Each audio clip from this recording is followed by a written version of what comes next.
नमस्कार, मी अनुपमा देसाई जवळगी आणि तुमचं माझ्या यूट्यूब चॅनलमध्ये स्वागत आहे. आपलं स्वप्न असेल एखादं, आपलं काहीतरी ध्येय असेल तर आपल्याला काय गोष्टी लागतात? तर ते ध्येय आणि स्वप्न पूर्ण करण्यासाठी आपल्या म्हणजे नेहमी मनात गोष्टी येतात की आपल्याला वेळ लागतो आणि दुसरी गोष्ट असतात ती म्हणजे आपल्याला साधनं लागतात, बरोबर आहे, रिसोर्सेस लागतात. पण बऱ्याच वेळेला अजून एक गोष्ट लागते, तिच्याकडे आपलं खूप कमी लक्ष जातं आणि ती म्हणजे ऊर्जा. कारण बघा की सगळ्यांना दिवसाचे तास तेवढे 24 तासच असतात, पण जर आपण ह्या ऊर्जेकडे लक्ष दिलं म्हणजे आपली जी ऊर्जेची क्वालिटी आणि क्वांटिटी, किती ऊर्जा आहे आपल्यामध्ये ती कामं करायला आपल्या ध्येयासाठी, ह्याच्याकडे जर का आपण लक्ष दिलं ना तर आपण कमी वेळेत जास्त कामं करू शकतो. आणि जे यशस्वी लोक असतात ना ते अशाच ह्या ऊर्जेवर लक्ष देतात. म्हणजे नुसतंच टाइम मॅनेजमेंट नाही, एनर्जी मॅनेजमेंट हे ते पण ते अगदी अवश्य करतात. सो आता ह्या व्हिडिओमध्ये आज मी असंच तुमच्याबरोबर 4 प्रकारच्या ऊर्जा शेअर करणार आहे ज्यांच्याकडे आपल्यावर ज्यावर आपलं लक्ष असणं गरजेचं आहे आणि त्याचं कसं ते वाढवायच्या हेही सांगणार आहे. आता कसं होतं की ह्या ऊर्जेवरचा कशा गोष्टींचा म्हणजे कुठल्या गोष्टींचा या ऊर्जेवर परिणाम होतो?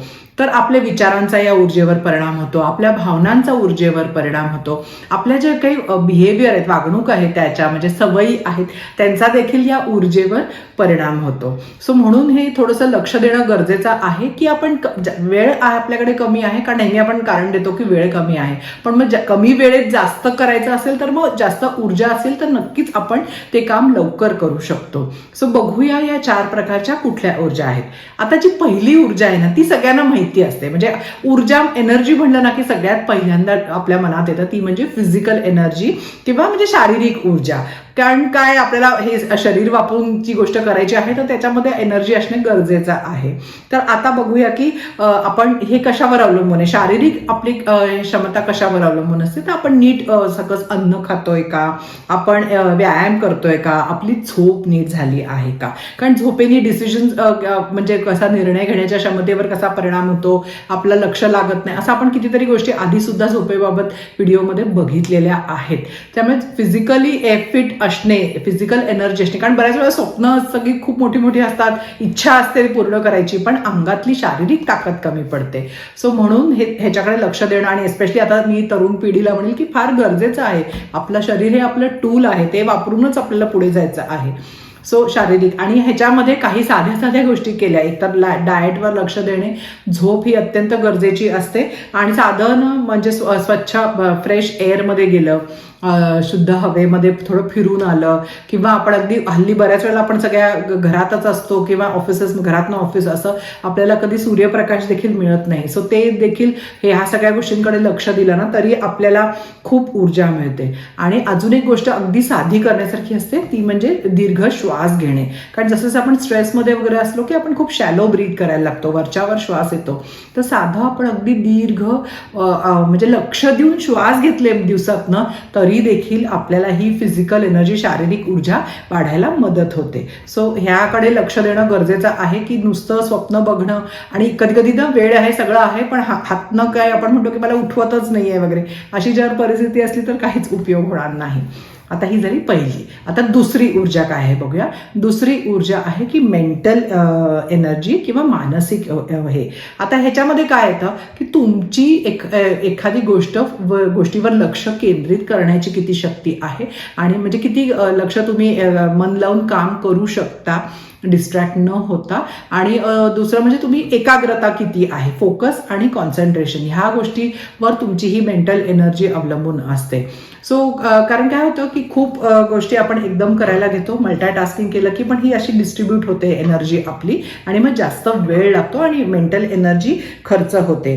आता आणि हा अनुभव तर तुम्ही सगळ्यांनी घेतला असेल की एखादं काम आपण खूप काही ज्याच्यासाठी मेंटल एनर्जी लागते, असं खूप वेळ आपण ते काम करायला लागलो तर आपल्याला असं लक्षात येतं की आपलं लक्ष विचलित होतंय, आपल्याला तेवढं फोकस करता येत नाहीये. सो इथे लक्षात येतं की ही देखील एक ऊर्जा आहे आणि ज्याच्यावर लक्ष द्यायची गरज आहे. कारण हळूहळू बघा खूप तास एकच गोष्ट अगदी फोकसनी केली की मग आपलं मन थोडं हे व्हायला लागतं, म्हणजे तेवढं आपल्याला ते पटपट सुचत नाहीत गोष्टी वगैरे असं.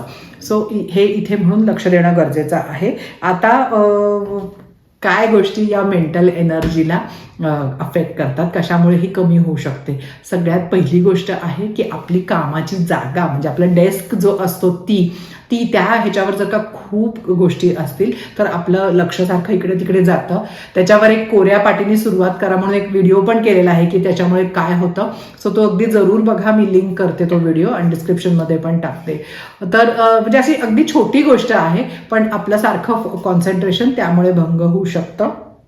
दुसरं आहे आपले सारखे फोन आणि म्हणजे लॅपटॉप किंवा असं काम करत असतं त्याच्यावर येणारे नोटिफिकेशन्स. मुलांचा पण असा अभ्यासाला वगैरे फोन घेऊन बसतात पण सारखं सोशल मीडियाचे नोटिफिकेशन्स हे ते येतात आणि मग सारखं लक्ष सारखं एक म्हणजे थोडंसं लक्ष इकडे थोडं अभ्यासावर असं असतं आणि मग अभ्यास तेच गोष्टी करायला खूप वेळ लागतो. आणि असं बघा की दोन गोष्टींच्या मध्ये आपल्याला ना एखादी गोष्ट आपण अगदी फोकसनी करत असलो आणि मध्ये असं डिस्ट्रॅक्ट झालो तर पुन्हा तेवढाच फोकस यायला, कॉन्सन्ट्रेशन यायला 10 मिनिटे लागतात. सो त्या लेवलचं परत कॉन्सन्ट्रेशन करायला. सो म्हणून हे फार महत्त्वाचं आहे की सगळे डिस्ट्रॅक्शन्स बाजूला ठेवले, नाहीतर खूप मेंटल एनर्जी खर्च होते. आणि तिसरं असतं की खूप सारखा तुम्हाला डिस्टर्बन्स असेल, तुम्ही ऑफिसमध्ये असाल आणि सारखे तुमचे आजूबाजूचे कलिग्स कोवर्कर्स येत असतील, तुम्हाला काहीतरी बोलत असतील, मित्रमैत्रिणी असतील अभ्यास वगैरे करत असताना, असे कोणाचे फोन येत असतील कामाच्या वेळातनं वगैरे असे, तो तेव्हा सुद्धा मग अशी खूप एनर्जी खर्च होते कारण ती पुन्हा आपण त्या फोकसला जायला आपल्याला त्याचा वापर म्हणजे खर्च करावी लागते ती एनर्जी. सो म्हणून या सगळ्या गोष्टींकडे लक्ष द्यायचं. आता यासाठी करू काय शकतो तर बेसिकली आधी पण सांगितलेलं आहे फोनवरचे नोटिफिकेशन्स वगैरे बंद, म्हणजे फोकस मोड असतो हल्ली तर आयफोनवर वगैरे आपल्याकडे फोकस मोड म्हणून देतात, तर तिथे आपण तो मोड लावून आपण काम करू शकतो म्हणजे बाकीच्यांचे इतर फोन आणि हे येत नाहीत. त्याच्यानंतर आपण एक असं हे करू शकतो, मेंटली ट्रेन करायला स्वतःला की एक 20 मिनिटं काम करायचं, 5 मिनिटाचा ब्रेक घ्यायचा, असं अगदी फोकस्ड काम करायचं. 20 मिनिटात दुसरं काही करायचं नाही, 5 मिनिटं मग मध्ये ब्रेक घ्यायचा दरवेळेला. अशा काही सायकल्स आपण करू शकतो म्हणजे थोडं ब्रेन ट्रेन होतं. मग एक 2-3 सायकल झाल्या, डिपेंडिंग ऑन तुमची कपॅसिटी किती आहे, मग आपण एक थोडासा मोठा ब्रेक घेऊ शकतो ब्रेनसाठी. सो ह्याच्यामुळे पण ती आपली जी मानसिक ऊर्जा आहे ती नीट वापरली जाते. त्याच्यानंतर मेडिटेशन तर सगळ्यांना माहिती आहे की मेडिटेशनचा खूप फायदा होतो फोकस आणि कॉन्सन्ट्रेशनसाठी. आणि चौथी गोष्ट आहे की त्याचे काही एक्सरसाइजेस असतात, कारण हल्ली आपण इतके असे सारखं लक्ष आपलं इतकं लवकर विचलित होतं, तर फोकस आणि कॉन्सन्ट्रेशनसाठी व्हिडिओ केलेला आहे की कुठले एक्सरसाइजेस, तर अगदी जरूर ते बघा आणि करा. अगदी सोपे एक्सरसाइजेस आहेत, ती देखील लिंक मी देते आहे. आता तिसरी ऊर्जा आहे इमोशनल एनर्जी किंवा भावनिक एनर्जी. आता ही म्हणजे काय आहे की तुम्ही किती आनंदाने ते काम करता आहात.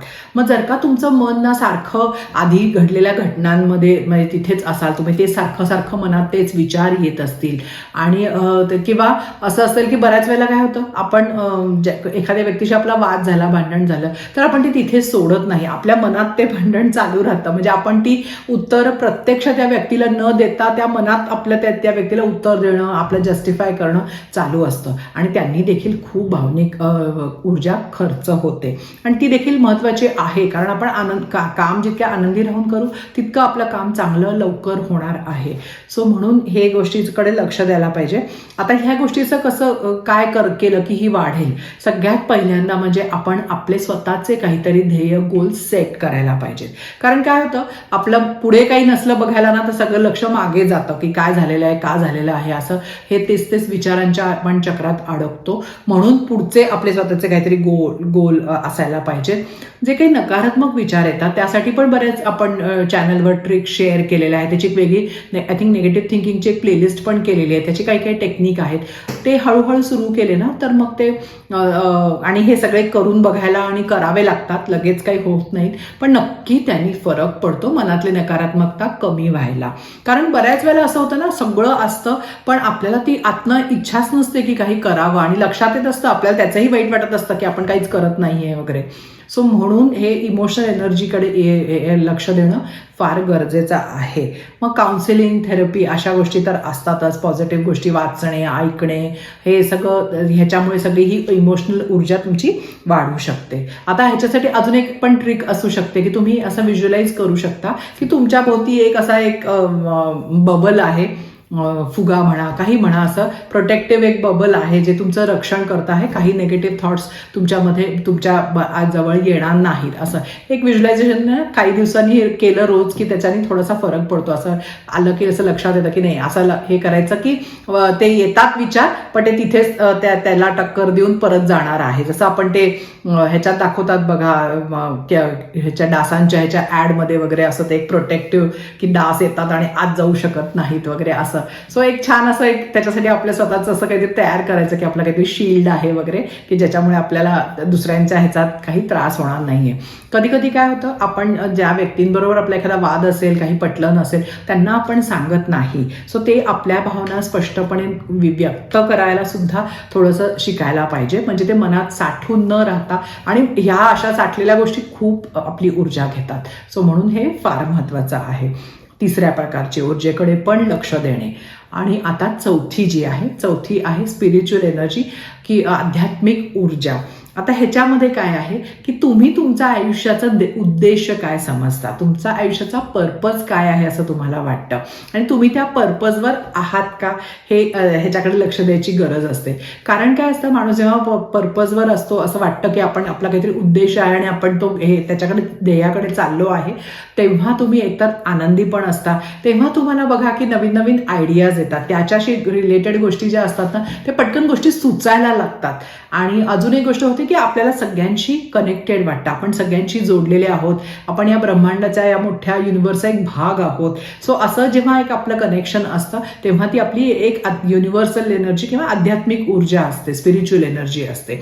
तर यासाठी आपला उद्देश काय आहे, पर्पज काय आहे असं आपल्याला वाटतं. ह्याचा एक 2 व्हिडिओ केलेले आहेत, त्याचा एक स्टेटमेंट पण करता येतो. अगदी सुरुवातीच्या काळातले व्हिडिओ आहेत पण मी ते लिंक देते आणि मी अगदी आवर्जून म्हणेन की ते व्हिडिओज बघा आणि ते तसं लिहून बघा तुमचा उद्देश काय. कारण बऱ्याच वेळेला आपण कधी विचारच केलेला नसतो की आपला उद्देश पर्पज काय. म्हणजे अपार्ट फ्रॉम की आपला जॉब आणि हे असं नाही, तुम्ही तो व्हिडिओ बघा म्हणजे तुमच्या लक्षात येईल की त्याच्यात काय म्हणायचं आहे मला.